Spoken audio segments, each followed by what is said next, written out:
Aujourd'hui est un jour spécial parce que c'est mon anniversaire. Si tu me connais pas, en fait, je suis, prof de yoga et tarologue. Donc, on a le droit de se faire ses propres lectures en tant que tarologue, à un certain moment quand on sait qu'on ne va pas être trop biaisé, par la lecture.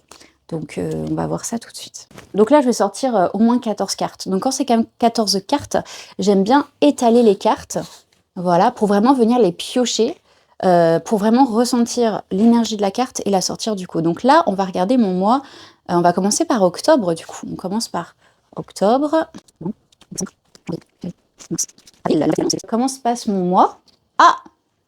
Alors l'épée, l'as d'épée, donc c'est vraiment un cerveau très sharp. Donc ça veut dire en fait que j'ai beaucoup d'inspiration intellectuelle, que j'ai plein de nouvelles idées qui sortent un peu de nulle part, comme ce matin, je voulais soudainement faire une vidéo YouTube alors que je pensais juste faire mon tarot et puis je me suis dit, en fait, il faut que je les aide à avoir le meilleur anniversaire possible. Donc en ce moment, mon mental est roi et a plein d'inspiration. C'est mon mois d'octobre et c'est vrai que j'aimerais bien lancer des consultations de tarot un petit peu différentes, lancer aussi une newsletter avec des consultations de tarot gratuites tous les mois, bref. Je mettrai, bon, j'allais dire, je vais mettre le lien dans la description, mais c'est pas encore fait. Donc, ensuite, on a novembre. Ah, ok. Alors, novembre, c'est le 7 de bâton.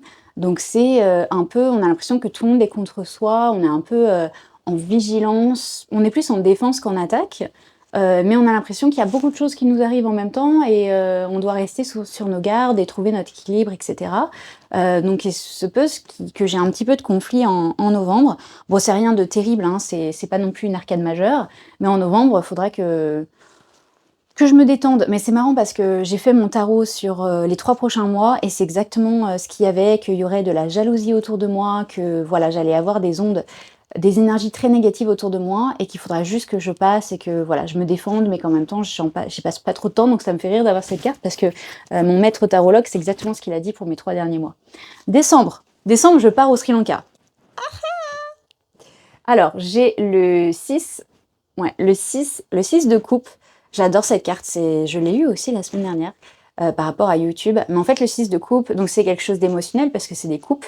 Là, on a cette nostalgie, l'enfance, etc. Mais là, comme je sais que je vais au Sri Lanka, pour moi, c'est à la fois de la découverte parce qu'on a un petit lutin qui donne une fleur à une petite fille. Et pour moi, c'est un peu bah, tu t'es fait un cadeau en prenant ce voyage, mais attends, parce qu'on voit toutes les petites coupes, attends, mais en fait, tu vas avoir tellement plus de cadeaux que tu ne crois. Les gens que je vais rencontrer, les réalisations que je vais avoir, etc. au Sri Lanka, ça va être je pense, ça va être un gros changement. Là, dans cette carte, je vois vraiment qu'il va y avoir un shift dans ma tête, dans mes émotions, c'est des coupes émotionnelles, qui va faire que ma vie sera d'autant plus en floraison. C'est une floraison de ma vie, de mon côté émotionnel. Je vais faire une formation pour devenir maître Reiki, donc je comprends tout à fait, puis je vais faire beaucoup de yoga, etc. Donc je comprends qu'il y a une floraison qui va se passer à un moment donné, parce qu'on a beaucoup de fleurs blanches. Mon prénom Blanche.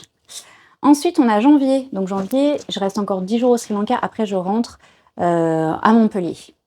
Ah, as de bâton, mais ça m'étonne pas. Parce qu'en fait, si je vais au Sri Lanka, c'est parce que je veux aussi avoir de nouvelles inspirations pour ma carrière. Donc j'adore être prof de yoga, etc. Mais je suis encore très petite. J'ai encore des mois financièrement très instables. YouTube, je fais comme je peux, etc. Mais ça va très très doucement, hein. Pour l'instant, j'ai pas d'opportunité ni rien grâce à YouTube. YouTube, je suis monétisée, je gagne de l'argent. Mais mon but, c'est pas gagner de l'argent sur YouTube, c'est d'avoir des opportunités, des portes qui s'ouvrent pour m'offrir de nouvelles choses, quoi. Rien à voir avec l'argent. Et là, j'ai un as de bâton. Donc en janvier, je vais avoir de nouvelles idées. Et le bâton, c'est lié à la fondation de sa vie. Donc des choses qui vont être... C'est vraiment des créations comme mettre une petite graine qui va ensuite bah, grossir, fleurir, sortir de la terre. Donc janvier, ça va être vraiment un moment important pour moi où je vais avoir une nouvelle idée, je vais créer quelque chose de nouveau dans ma carrière. Ensuite, on a... je vais essayer d'aller plus vite là, je vous raconte ma vie quand même, hein. Mais je pense que les gens qui apprennent le tarot, ça peut être intéressant qu'ils voient comment je lis les cartes, puisqu'il y a une chronologie. Février, l'empereur, ah ben c'est très bien. Avoir le bâton, j'allais dire, elles se suivent pas, mais si, j'ai eu le bâton, j'ai créé quelque chose, et ensuite je me sens comme un empereur. Là, c'est la carte du bélier, quelqu'un qui fonce, qui est vraiment autoritaire, qui sait ce qu'il doit faire, qui donne des ordres, etc. Donc l'empereur est plus important qu'un roi. Il est beaucoup plus assis et prêt à attaquer ou à défendre. Voilà. Et il a bien sûr la sagesse d'un empereur. Donc c'est génial par rapport à cette nouvelle idée, je vais vraiment devenir experte peut-être dans un domaine ou aller plus loin dans quelque chose que je fais. Je dis que c'est carrière, mais moi en vrai ma carrière c'est toute ma vie, donc on va dire que c'est la carrière, vu qu'il n'y a pas d'homme. Ensuite on a donc octobre, novembre, décembre, janvier, février. En mars, oh, je l'ai très rarement le pendu, de Hanging Man, je l'ai très rarement, mais j'adore cette carte parce que c'est une des cartes de la sagesse. On prend une pause, on fait une réflexion sur soi-même, on essaye d'être un peu illuminé, comme on voit sur la carte, il a le visage illuminé. Et en fait, le fait qu'il soit de l'autre sens, qu'il soit les pieds en l'air et la tête en bas, c'est en fait une invitation à regarder une situation ou notre vie par un autre angle. Se mettre vraiment la tête à l'envers et se dire mais j'ai pas forcément vu ma vie dans ce sens-là. C'est exactement ce que le tarot offre en fait, d'avoir une nouvelle perspective sur sa vie ou quelque chose qu'on fait, etc. Donc là c'est bien, je vais avoir un moment de... Donc après un énorme feu dans ma vie grâce à l'empereur, et ben, en février, ben, en mars, j'aurai un moment de calme où je vais pouvoir me mettre en réflexion de si j'ai pris la bonne direction par rapport à l'inspiration que j'ai eue en janvier. Donc tout fait sens pour l'instant, ça c'est sûr. Ensuite on a avril. Ouh, les sous. Non, mais en gros, les pentacles, les deniers, les petits sous là, ronds, c'est lié au matériel, à la vie matérielle. Ça peut être en effet financier, mais ça peut être plein d'autres choses. Donc le cavalier de denier, je l'adore. Le cavalier de denier, il me représente énormément au niveau de ma personnalité puisque c'est le cavalier de la discipline. C'est vraiment quelqu'un qui va planter des idées, des choses dans ces terres labourées là qui sont derrière, et ensuite avoir la discipline d'en prendre soin pour qu'un jour il va récolter quelque chose. Mais pour l'instant on est vraiment au début, dans une espèce de méditation sur les possibilités qu'il y a par rapport au monde matériel. Ça peut être, c'est pas forcément la carrière et genre faire de l'argent, ça peut être trouver un nouvel appartement, enfin vraiment quelque chose qui va faire que notre vie sur Terre va être plus agréable et plus en abondance. Franchement, tout fait sens, tout est beau là. C'est trop positif, il me faut une carte négative là. Oh, ben oui. Mais j'adore le tarot. Mais en fait, pardon, je rigole, mais c'est parce que elles sont tellement liées en fait. Mais c'est une carte aussi que j'adore, qui est très proche à mon cœur. Pour moi, elle est positive, même si je sais que les gens n'aiment pas trop, ne l'aiment pas forcément, parce que c'est une carte un peu du travail acharné, du travail du maître, où en fait il est discipliné et il est dans une consistance, comme moi avec mes vidéos YouTube où je sors une vidéo par semaine, et en fait ta consistance, ton travail va porter ses fruits, et la carte te dit vraiment, donc là moi c'est pour mon mois de mai, où en fait je vais travailler, j'aurai la tête dans mon truc, j'aurai mon système qui fonctionne, puisque j'ai bien des petits deniers là partout sur l'arbre derrière, donc c'est en train de vraiment fleurir tout ce que j'ai mis en place. Donc vraiment, mon année, ça va être, je vais avoir une nouvelle idée, je vais la mettre en place comme un empereur, je vais prendre le temps et la sagesse de voir si ça fonctionne ou pas. C'est génial. Juin, le soleil est de retour. Une petite déception à l'horizon. J'avais dit que les cartes étaient trop positives, j'allais me taper quelque chose. Le 3 d'épée, c'est une déception. Donc il y a un cœur, donc on dit souvent que c'est amoureux, mais en réalité le cœur ça représente notre âme, quoi, notre cœur, quoi. Donc il va y avoir une déception. Bon, moi quand je vois cette carte, je vous avoue que je pense surtout à de l'amitié, parce que j'ai pas d'homme depuis 5 ans dans ma vie, donc c'est pas les hommes qui vont me toucher. Mais par contre, perdre des amitiés, ce genre de choses, c'est difficile pour moi. Ça peut être autre chose, hein, ça peut être que le gouvernement décide de nous taxer la TVA à 25 000, les pauvres petits entrepreneurs, et je perds toutes mes économies. Ça peut être un très méchant commentaire sur YouTube aussi. Il y a des trucs qui peuvent me toucher comme ça, voilà. Est-ce que ça peut être ma famille aussi, je sais pas. En tout cas, c'est pas non plus une tour, hein, c'est qu'un 3 d'épée. En fait, la carte a l'air extrêmement désolée, mais c'est pas une carte, c'est pas une arcade majeure, ce qui veut dire que c'est pas non plus que je vais perdre quelqu'un de ma famille.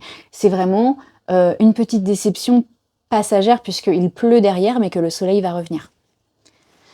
Ok, juillet. Le roi des épées.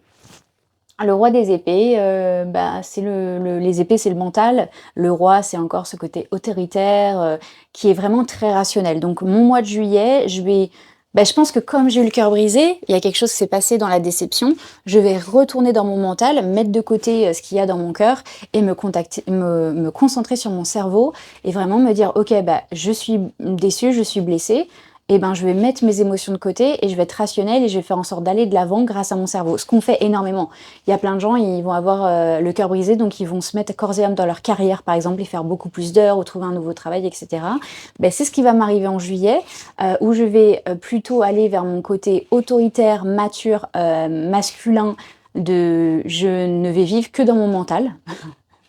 Je vais faire des choses très rationnelles et je vais oublier complètement mon cœur. Voilà. Bon, bah c'est pas négatif, c'est juste que moi c'est comme ça que je cope, que je gère des déceptions de cœur, c'est que je travaille plus comme ça, j'oublie le problème.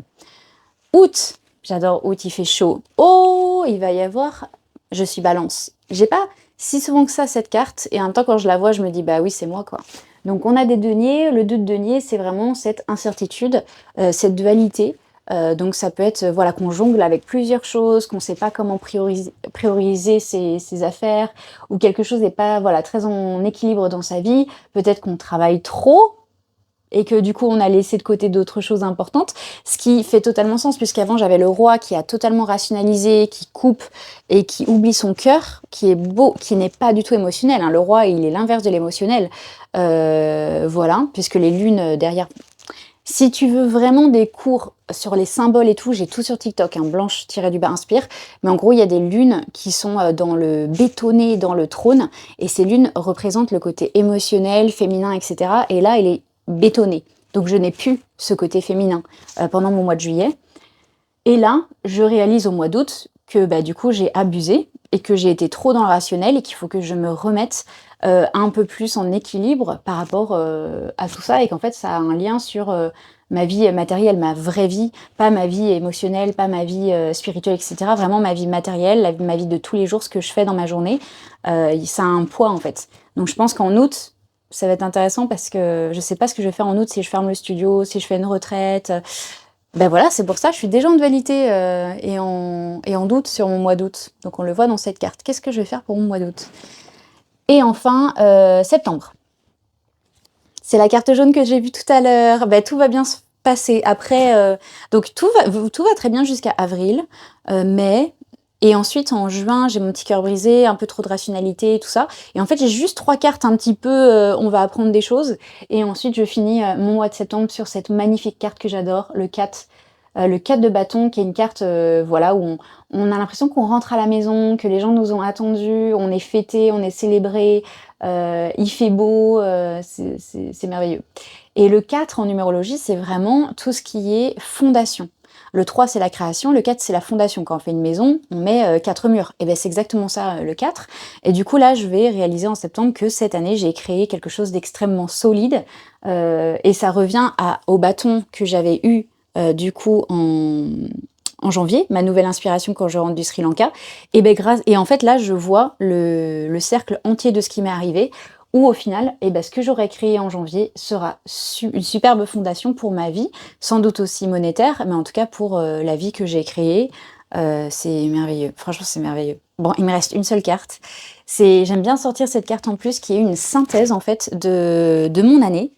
Comment mon année en tant que 33 ans va se passer. Après, bien sûr, je me referai un tarot pour mon 1er janvier, et je pensais même le faire sur YouTube si ça t'intéresse. Je pensais faire une toute petite lecture pour chaque signe, donc genre les balances, comment elles vont avoir leur année cette année, 2026, je sais pas. Juste pour apprendre un peu les cartes en même temps, parce que le truc de faire ce genre de tirage sur YouTube, c'est que ça apprend aussi à la personne qui visualise certaines lectures de certaines cartes. Allez, on résume tout ça. En vrai, c'est très positif, donc on va voir s'il y a... Ça aussi, c'est aussi une carte bonus en mode, si le tarot n'a pas pu me dire quelque chose d'important, un message important, il va pouvoir me le dire maintenant. Donc c'est possible que ça soit une carte négative, dans le sens où, en fait, je t'ai pas dit, mais il va t'arriver ça aussi, et c'est important de le savoir. Donc on va voir en résumé, qu'est-ce qu'il faut vraiment que je fasse attention cette année. Ah ben non, très bien. Roi de bâton, non mais trop... En vrai, j'ai tout le temps la reine de bâton, donc c'est intéressant qu'il y ait le roi, puisqu'on a eu un roi et on a eu 0 reine. Donc là, pour résumer mon année, mais c'est exactement ce que je viens de dire, c'est là que les gens, ils peuvent pas ne pas croire au tarot, puisque c'est exactement le résumé de tout ça.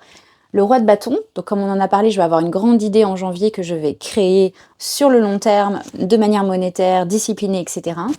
Et en fait, là, mon année, c'est je vais être le roi de la création. Je vais créer quelque chose sur le long terme, je vais être on fire, que c'est une carte de feu.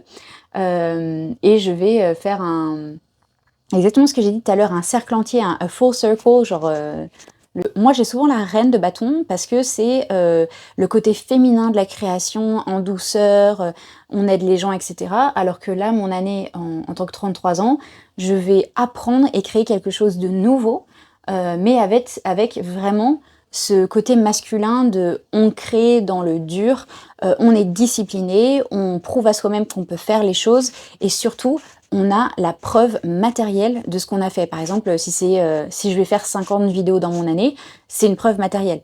Donc ça, c'est vraiment le roi. Il met des choses en avant qui sont extrêmement concrètes, bien plus concrètes que la reine, parce que la reine, c'est plus dans l'émotionnel, etc. Donc là, on est vraiment dans le dur, et on est dans la création. Enfin, c'est merveilleux. Franchement, c'est trop bien d'avoir cette carte. C'est exactement ce que je voulais, c'est de continuer à créer, de continuer dans ma carrière, à aller de l'avant, à aider le plus de personnes possible, avec tous les outils que j'aime, le yoga, le tarot, la psychologie positive, etc. Donc franchement, je suis trop contente. Il va falloir que j'arrête la caméra parce qu'il faut que je prenne une photo et que je pleure un petit peu.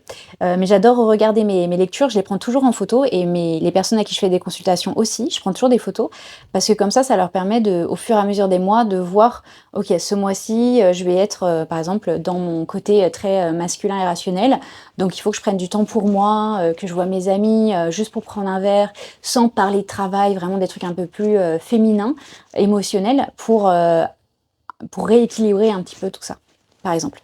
Je suis trop contente, c'est un tirage anniversaire que je fais quand même extrêmement souvent, c'est mon 3e semaine je crois, parce qu'il y a quand même beaucoup d'anniversaires, hein, et que c'est super sympa de faire ça pour son anniversaire. Sache que je fais des tirages en ligne, donc si jamais tu as besoin d'une consultation vraiment totale, ou tu veux offrir une consultation d'anniversaire à quelqu'un, tu peux faire ça, je te mets le lien dans les commentaires. Et bien sûr, gros cœur pour tous mes abonnés qui ont mis un petit peu de sous, quelques euros sur ma cagnotte pour ma caméra. Franchement, vous êtes trop des cœurs. Ça me touche trop parce que ça montre que voilà, vous apprenez dans mes vidéos et que je fais un peu partie intégrante de votre vie comme vous faites partie intégrante de moi. Donc merci beaucoup. Et puis on commence juste l'aventure YouTube ensemble. Donc c'est trop bien que vous m'ayez découvert à moins de 10 000 abonnés et que vous allez me voir progresser sur les prochaines années jusqu'à 50 ans. 33 ans, ouais. 33 ans. Et je t'ai préparé une deuxième vidéo spéciale anniversaire où je te donne toutes mes astuces pour préparer et vivre ton meilleur anniversaire. Bisous!